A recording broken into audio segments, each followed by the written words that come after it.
கஷ்டமாக இருந்தாலும் நம்மளுக்கு வருமானம் இல்லாத இருந்தாலும் ஆண்டவருக்கு நம்ம ஒரு பொருத்தனை செய்தோம்னா 4 மடங்காக ஆண்டவர் நம்மளை பெருக வைப்பார். அதுபோல் இன்னமும் எனக்கு ஆசை தான் நிறைய செய்யணும் அப்படின்னு சொல்லி. இருந்தாலும் எனக்கு வியாபாரம் இப்போ கொஞ்சம் கம்மியாக இருக்குது. எனக்கு வியாபாரம் இன்னும் நல்லா நிறைய ஆச்சுன்னா நான் ஆண்டவருக்கு எந்த அளவுக்கு போதுமானது செய்வனோ அதை செய்வேன். எல்லாரும் நான் சொல்கிறேன்னு எதுவும் நினைக்காதீங்க.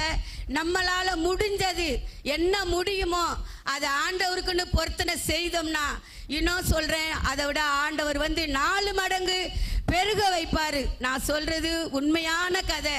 நான் என்னை அந்த இடத்துல கடை போடாத அளவுக்கு என்னை ரொம்ப கஷ்டம் கொடுத்தாங்க. ஒரு பொண்ணு வேலை செய்து போலீஸ் ஸ்டேஷனில், அந்த பொண்ணுக்காக எவ்வளோ சப்போர்ட் பண்ணாங்க.